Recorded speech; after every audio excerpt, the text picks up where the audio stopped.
August 12, 1945. The sun sat low and harsh over a stretch of southwestern Texas, turning dust into a fine golden haze that moved slow as breath across corrals and scrub. Trucks coughed as they eased into a makeshift ranch camp, canvas tarps, wooden bunks, a scatter of oil drums where men had built a fire.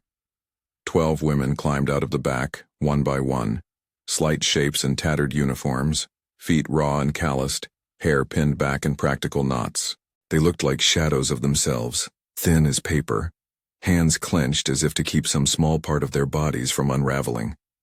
A line of ranch hands watched, hats in hands or tucked behind belts, boots planted in the churned dirt. They were quiet men whose faces the sun had carved into weathered plains, older foremen, younger cowboys, a few who looked like they'd been pulled from fieldwork to do a duty they did not choose. The air held a taut, almost sacred silence. Then, without flourish and with the plainness of someone setting a new rule of the household, the foreman stepped forward and said, "They eat first tonight." It was 3 words. It was a sentence that rearranged the geometry of expectation. For the men, it was a simple, practical decision. Feed the newcomers before the rest. For the women, those trained in their country to imagine the enemy as monsters, to imagine any hint of mercy as a prelude to violence, those 3 words landed like a small, dangerous miracle. They did not know what to do with it. If this moment moves you, consider liking and sharing. Small stories like these reshape what we remember. They were led into the mess hall, a low, rectangular shack whose door creaked on swollen hinges. Inside, the light was softer, filtered through oilcloth and the smoke of a cook fire. A long table ran the length of the room. Tin bowls waited in a neat row. Bread, white, with a crust that flaked when handled, sat in a crate, stacked like small hills. A pot sat steaming on a wood stove. The scent that rose from it was basic and elemental. Meat, broth, onions, the faint sharpness of bay leaf.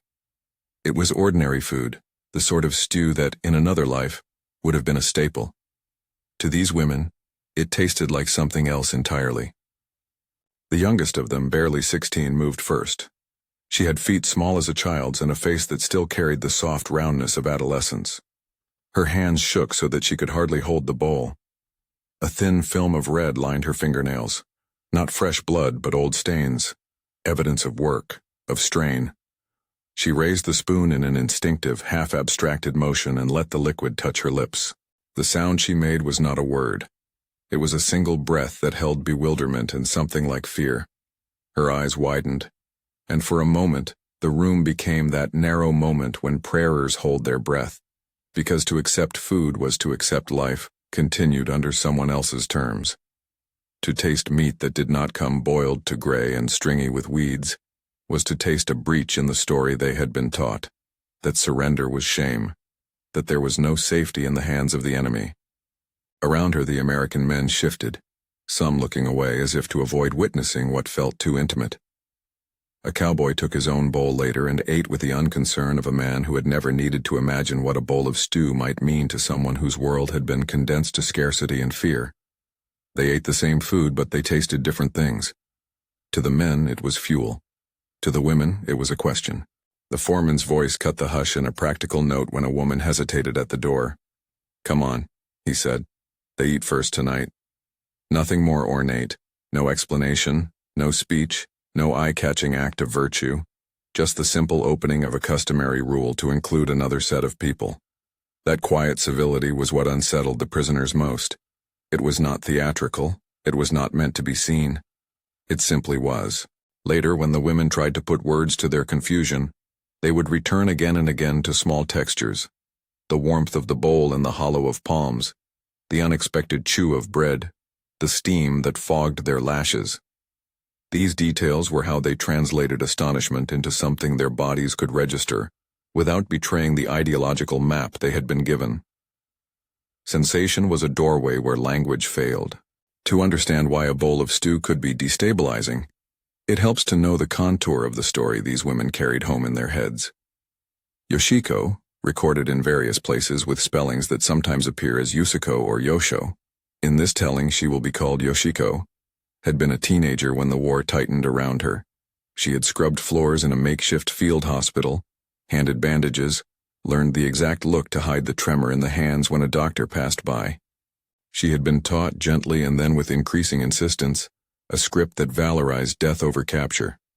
Stories circulated about what happened to those who surrendered, about shame that would not be lifted, about relatives who would be dishonored.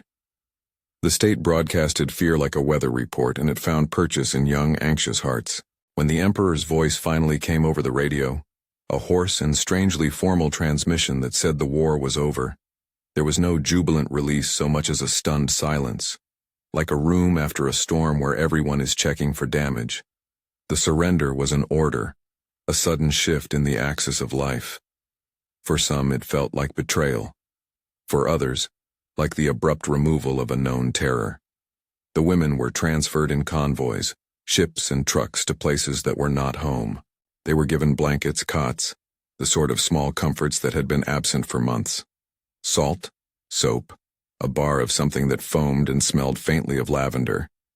These were not cures, but they were tokens that contradicted the training they had absorbed. Back in Texas, the small kindnesses accumulated like precipitation on dry earth. After the mess hall scene came a succession of gestures so ordinary to their bearers that they barely registered them as choices. A blanket folded across the foot of a cot, a bar of soap left on a wash basin, socks that were not mended with economy but replaced. A cowboy found a broom leaning against the hayloft and handed it to one of the older women with a nod. She took it as if a heavy, unwelcome thing had been offered, then turned and touched the straw with hands that had not known the permission of movement for a long time. There were no grand speeches. The men were not saints. They were pragmatic, awkward, sometimes embarrassed.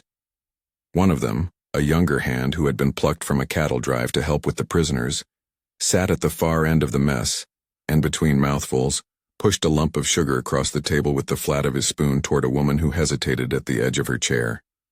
He did not make a show of it. He did not touch her hand. He simply extended a common currency and looked away as if ashamed by his own tenderness. Those small acts were not meant to undo anything. They were the day's work dressed differently. But for the Japanese women, they had the same effect as a series of small breaks in a dam. Each act made the current of fear ripple, then slow. The first night, some women slept with one eye open. They had been taught to mistrust kindness. What if it was a ploy? What if acceptance of warmth meant a debt that would be collected later? In their teaching, enemies were not to be trusted. Routine civility could be camouflage for cruelty. And yet the bodies betrayed the doctrine. The girl who ate that first spoonful slept that night with a loaf of bread pressed to her chest, as if the crust were a talisman. Another woman, who had refused to wash for days because water felt like a luxury that could attract attention, let the shower run over her and made a sound like someone who had been given voice. She ran her fingers through hair that had been a knot of dirt and felt the small miracle of tangibility, the comb's teeth separating strands that had been a single mass for too long. Yoshiko's internal landscape shifted most slowly, marked by fractions of movement rather than sudden conversions. She had carried shame and a practiced straightness of back that refused to be bowed, even in exhaustion. For weeks after arrival, she kept her hands folded, not in prayer but as a shield. There were nights when she woke thinking of the training that said a woman's honor was measured by endurance, by refusal. And yet, when she found a blanket folded neatly at the foot of her cot, no note, no flourish, only the soft drip of breath from the men guarding the perimeter, she felt a warmth that was not simply physical. It was like the memory of a mother's hand that some event had misplaced. These moments did not translate into trust overnight. In the daylight, suspicion returned with the sun. In the early hours, the safety of the yard felt tenuous. Guards walked their rounds. The women were still prisoners. They could not leave the camp, and their movements were watched. Kindness did not cancel captivity, but it reframed it, not as a monolithic block of hostility, but as something more complicated.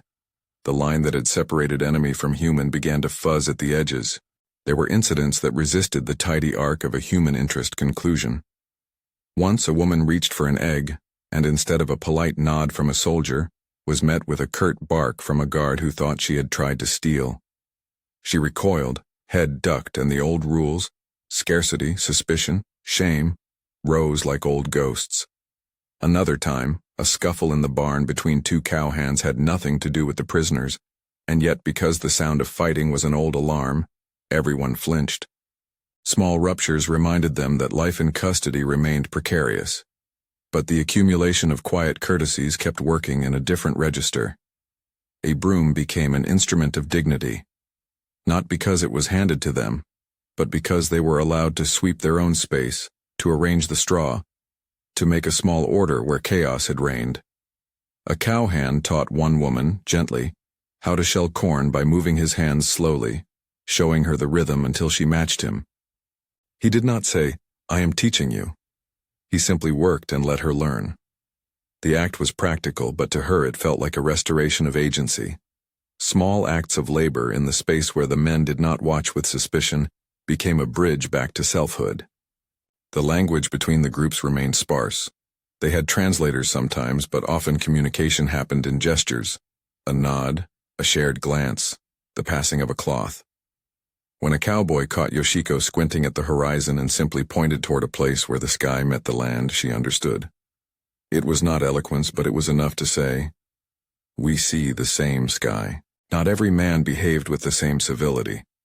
There were those whose indifference was thinly veiled contempt, men who treated the prisoners like an unwelcome chore rather than human beings. There were brusque orders, curt retorts, the kind of systemic coldness that comes from institutionalization. The script of the camp accommodated a range of human behaviors. Human complexity remained a constant.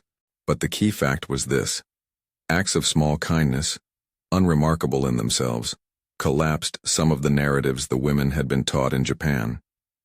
The image of the enemy as monstrous was a story that needed repeated reinforcement.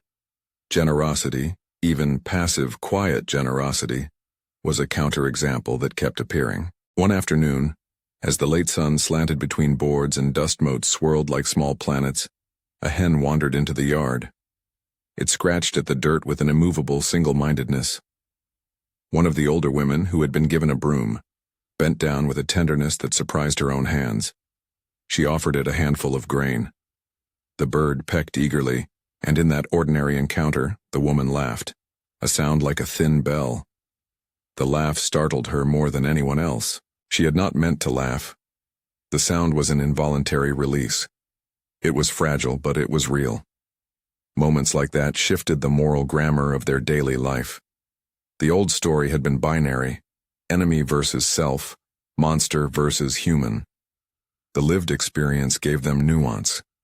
The man who scraped his bowl clean and then walked out without looking back. The cowboy who, after months of driving cattle and sleeping under the wide sky, had the spare patience to show someone how to tie a knot. They were not heroic narratives of salvation. They were small acts, practical, sometimes clumsy, often merely the absence of cruelty, that in aggregate became meaningful. Yoshiko kept a private ledger of these exchanges, tallying them not as gratitude but as questions. Each kindness asked her to reconsider an assumption. If the enemy fed you first, what did that do to the moral absolute of the enemy image taught by the state? If a man handed you a bar of soap without condescension, what did that do to the notion that surrender was an abomination? She did not answer those questions outright. She lived in the suspense. She let the questions hollow out the places where doctrine had once been absolute. The most powerful shift was not a conversion to affection, it was a loosening. Where once the narrative had insisted on hatred as a duty, the new experience allowed for complexity, fear mixed with gratitude, suspicion mixed with curiosity, resignation mixed with a fragile spark of hope. The moral certainty of the wartime story began to feel like an artifact, interesting for study, but no longer inescapable law. And yet the story resisted tidy endings. When news arrived, radio static translated into the larger movements of geopolitics, the women were given to a future that would be uncertain. Some would return home to communities that had changed, where the stain of surrender carried social consequences. Others would be repatriated slowly in stages, The camp in Texas for a brief interlude became a strange zone where the ordinary human gestures of work and food and warmth reintroduced the concept of personhood. But it did not erase the structural realities. They were still prisoners, still subject to orders and oversight. Looking back, the significance of that simple dinner became a hinge in a longer narrative. It did not heal wounds. It did not rewrite the past. What it did was show how fragile and brittle enemy images are when met with ordinary decency. The foreman's decision, said in that plain voice with no need for ceremony, revealed something important, that the everyday moral practice of welcoming another person to a meal can be more subversive than a speech. It undermined certainty not by argument but by experience. If there is a lesson in the way those days played out, it is not that kindness is always transformative, nor that humanity is a simple currency easily spent. It is that ordinary human gestures, food placed into trembling hands, a blanket folded without injunction, a broom handed across a bench, have the capacity to unsettle narratives that are built on fear. They open small spaces in which doubt can breathe. In those gaps, people find ways to remember themselves. In the years after, Yoshiko, who again appears in records with variant spellings, would recall that first meal as less a single event than a doorway. She would remember the steam on the tin bowl, the taste of bread that was not boiled to gray, the way the younger cowhand had pushed a lump of sugar toward her without making a show of it. She would remember the laugh that escaped the woman with the hen, and the way a broom could become a symbol of reclaimed agency. These memories would carry ambivalence, gratitude threaded with the awareness that kindness did not erase captivity, and that ordinary decency coexisted with structures of power. The men at the ranch did not know they were making theology out of food. They were doing what people often do, responding in some measure to the immediate duty of care or the incidental decency of not being cruel for the sake of cruelty. They were quiet in their acts, not seeking recognition. For the women, these acts were seismic because they contradicted the script that had been rehearsed so often it had begun to feel like reality. There is a broader implication to this small tale that is worth holding lightly. War teaches categories because categories are manageable: friend, foe, duty, shame. But on the ground, where people must eat and sleep and sweep and laugh, those categories start to fray. What the women in that Texas mess hall experienced was not moral instruction. It was the slow, disorienting lesson that the world could contain behavior that did not fit their fear. That realization is not a tidy redemption. It is a question asked in the quiet. What happens when the story we were given comes into conflict with the reality of another human being offering a bowl and a blanket? There are no sweeping answers. The pause that follows a bowl of stew is not the end of a moral tale. It is the beginning of reflection. Those women carried home a new complexity that would have to be reconciled with family, community, and nation. The foreman kept doing his foreman work. The Cowboys returned to their drives. Life continued, adjusted but not transformed into a moral parable. If you take away anything from this episode, let it be the subtle power of ordinary decency. It can disrupt narratives, not by grand pronouncements but by patient repetition. It can create small provisional spaces where human beings, no longer entirely defined by the roles assigned to them in wartime rhetoric, can begin to redefine themselves. August 12, 1945. A rusted door, a tin bowl, a handful of bread, and 3 words that rearranged expectation. They eat first tonight. The shock was not thunderous. It was quiet and persistent. It did what noise could not. It invited a reconsideration of what the enemy might mean.